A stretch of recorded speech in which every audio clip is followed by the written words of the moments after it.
केंद्रीय मंत्री ज्योतिरादित्य सिंधिया की मां माधवी राजे सिंधिया का दिल्ली एम्स में निधन हो गया।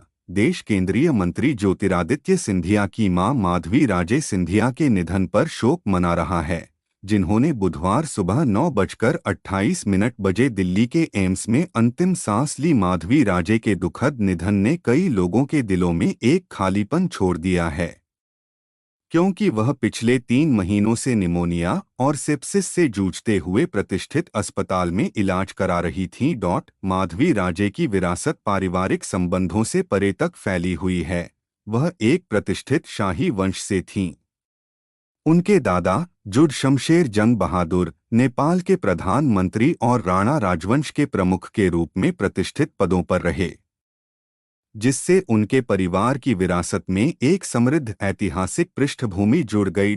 माधवी राजे के निधन की खबर से केंद्रीय मंत्री ज्योतिरादित्य सिंधिया पर गहरा असर पड़ा है, जो अपनी पत्नी और बेटे के साथ गुना, अशोकनगर और शिवपुरी सहित विभिन्न क्षेत्रों में सक्रिय रूप से चुनाव प्रचार में लगे हुए थे। अचानक हुए नुकसान ने उनकी चल रही प्रतिबद्धताओं पर गहरा असर डाला है, जो पेशेवर कर्तव्यों के बीच व्यक्तिगत नुकसान को उजागर करता है। माधवी राजे के निधन के मद्देनजर उनके पार्थिव शरीर को अंतिम संस्कार के लिए मध्य प्रदेश के ग्वालियर ले जाने की व्यवस्था की जा रही है।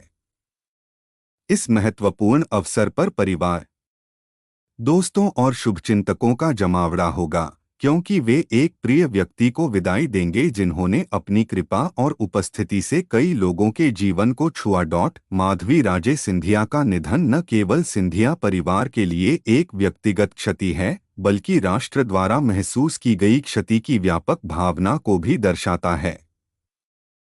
उनका योगदान उनके परिवार के भीतर और उनकी वंशावली के माध्यम से इतिहास पर एक अमिट छाप छोड़ता है, जो हमें उस स्थायी विरासत की याद दिलाता है जो वह अपने पीछे छोड़ गई हैं।